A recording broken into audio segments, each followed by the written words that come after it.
All right, Year 12s, welcome back. We're in our new little subtopic now, and we're looking at Introduction to Continuous Random Variables. This is with our textbook starting on chapter 16, and I'm looking directly at page 582, and we're going to start off with a bit of a definition. So continuous random variables. Previously, we studied discrete random variables. We're going to be looking at continuous now. So what is a continuous random variable? Well, basically, a continuous random variable is one that can take on any value along the real number line. That's a distinct difference. It can now take on any value. With discrete, we've been studying things like the number of eggs in a basket, the number of siblings in a family, the number of car accidents, the number of heads flipped in a number of trials with a coin. You can see that they're all discrete numbers, whole numbers, for example. So you can't have 1.37 eggs in a basket. Well, you can, it's going to look messy, but you know what I mean. The number of siblings, it's usually going to be a whole number, like one sister or three brothers. Car accidents, you can only have a whole number of car accidents. And heads, obviously, you can only have a whole number.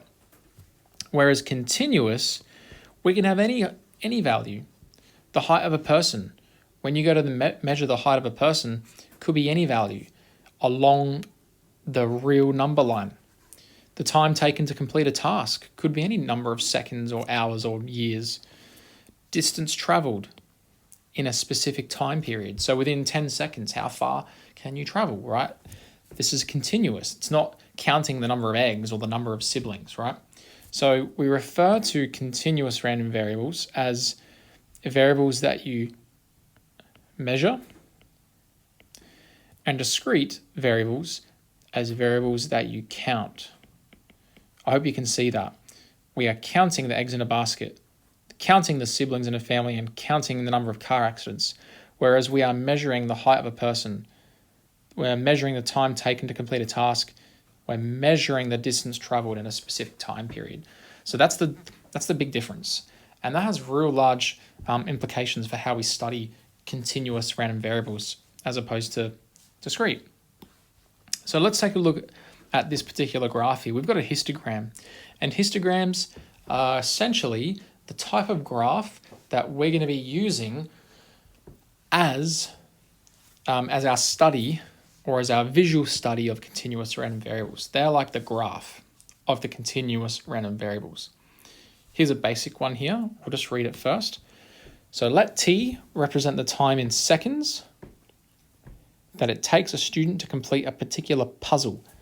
The following percentage frequency histogram, that's this, was obtained by recording the times taken to complete the puzzle by 500 students, with each recorded time rounded down to a whole number of seconds. So 500 students all had to go up this puzzle, and here we've got the number of seconds that it took to complete this puzzle.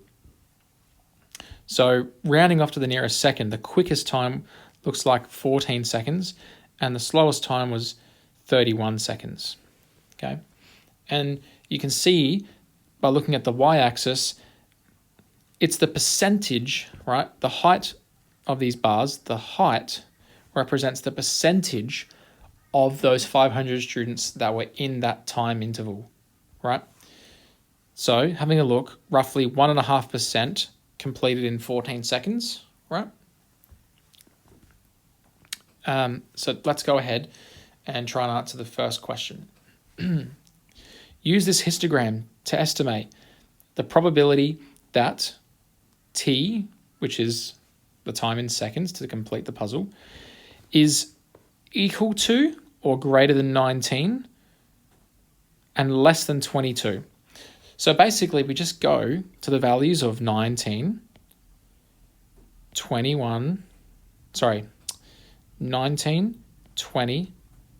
21, and that's pretty much it. We're not using 22 because it doesn't ask us to do, or doesn't show the less than or equal to. It's just like less than. So 19, 20, and 21, they're the values. So 19 looks like exactly 4%. And that relates to this here, right? Next is 20, which is 4.8%. That relates to this number here. And then 21, which is 5.6%, just by inspection. They're just looking by inspection. And so they're the numbers there. And basically you just add them up, because each of those values represent the percentage of those 500 students that actually got that score. So 4% of the 500 scored, the 19 seconds, 4.8 with the 20 seconds, and then 5.6% scored around, within 21 seconds. Okay, so if you add up those percentages, the probability is 14.4%. Okay, 14.4%. Converting that just to a decimal, we divide by 100, and we get 0.144. Okay.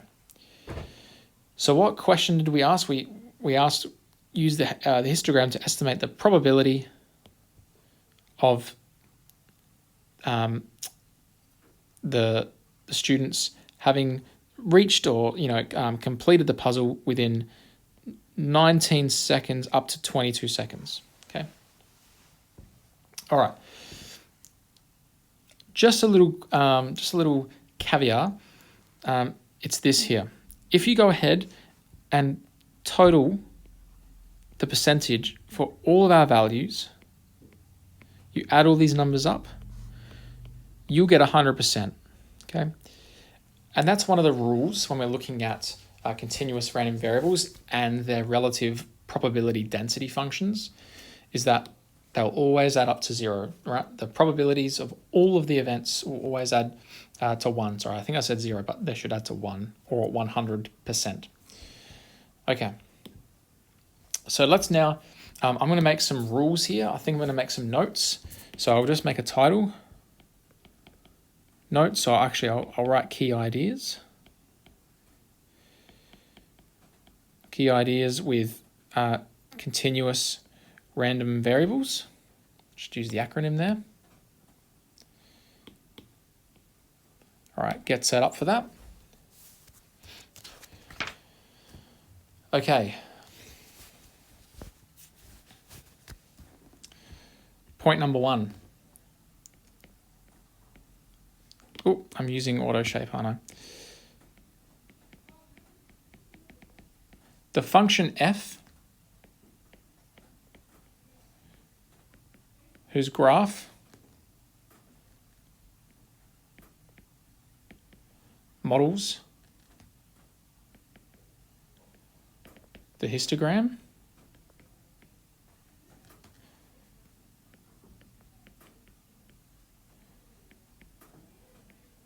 as the number of intervals is increased,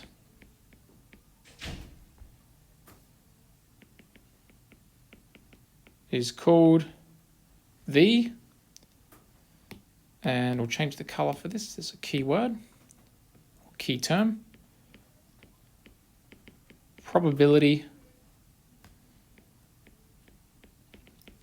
density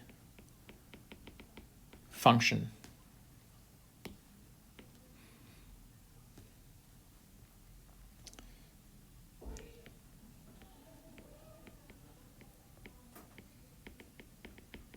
The probability density function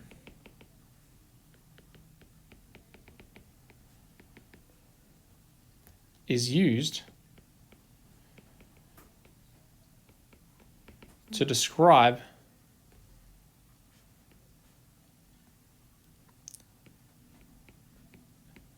a probability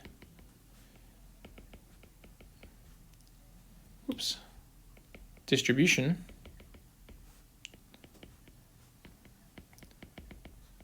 of a continuous random variable. The graph the graph f, whose graph models a histogram like this one, where the intervals are increased, right? Increasing intervals. is called the probability density function. The probability density function is used to describe a probability distribution of a continuous random variable, right? You can see these numbers are increasing. This is a histogram describing a probability, a continuous random variable, okay? So now we've got another couple of ideas to think about, and have a think about this. When we go ahead and try and find the probability of something when we're looking at a continuous random variable, the values of that probability density function, right? When we go ahead and graph this, they're not actually the probabilities, okay? The probabilities are the area under the curve. That's what they are, the area, okay? So I'm going to try and make a bit more of a simple explanation here just by drawing a bit of a graph. Just a real simple graph.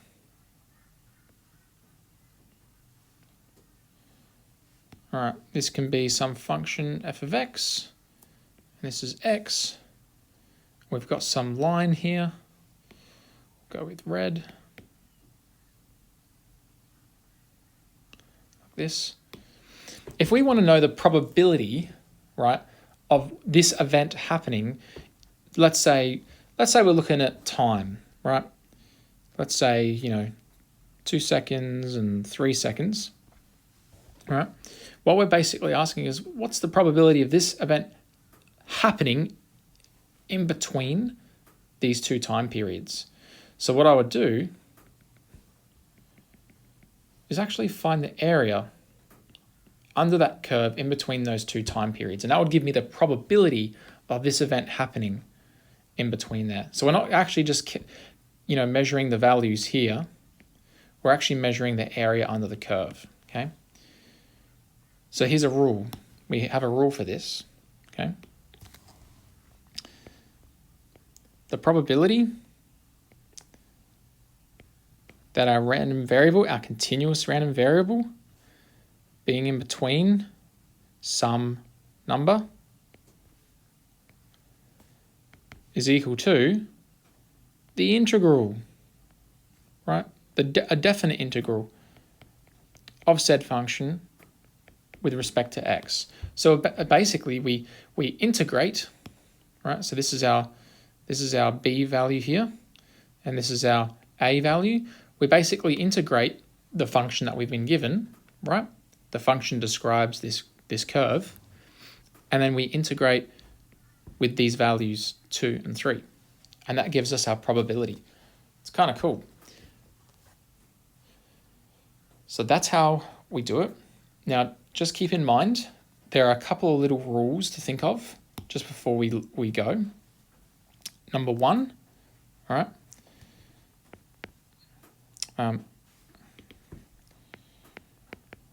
rules for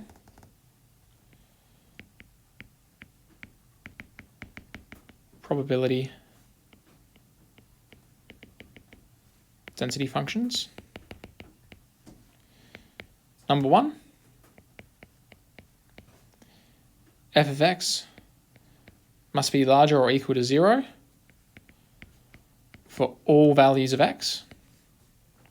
So basically, we're only really measuring values that are above the x-axis. Anything below, we're not measuring, okay? Number 2,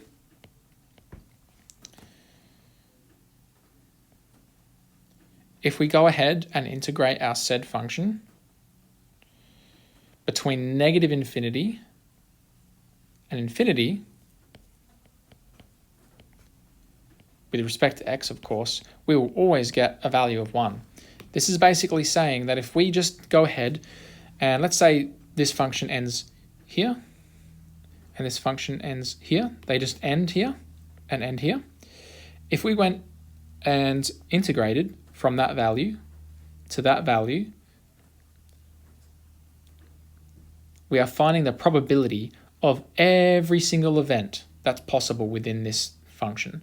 And so you would get a probability of 1, because that means we're definitely going to have a probability of success if we include every single possible event from happening. Okay, so that's our second rule.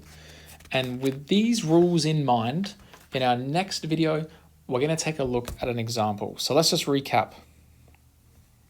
We looked at the definition of a continuous random variable, right? It's one that can take any value along the real number line, and we compared continuous random variables to discrete random variables.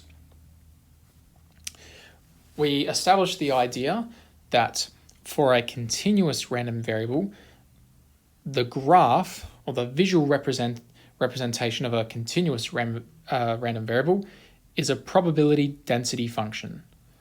And that's what this is. It's essentially a histogram, right? Where the height is or can be the percentage of the total, and then we have an increasing level of intervals as we go along our x-axis. Okay.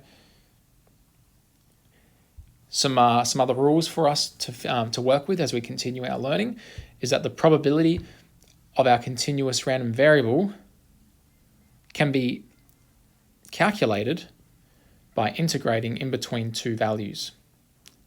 All right.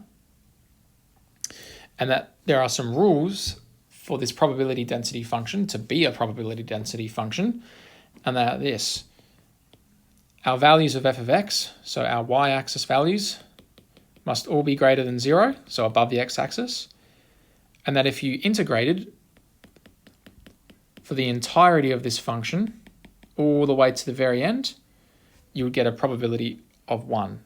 That makes sense because we're including every event within our probability. Okay, that's the end of the video. Look forward to the next one with an example question. Thanks.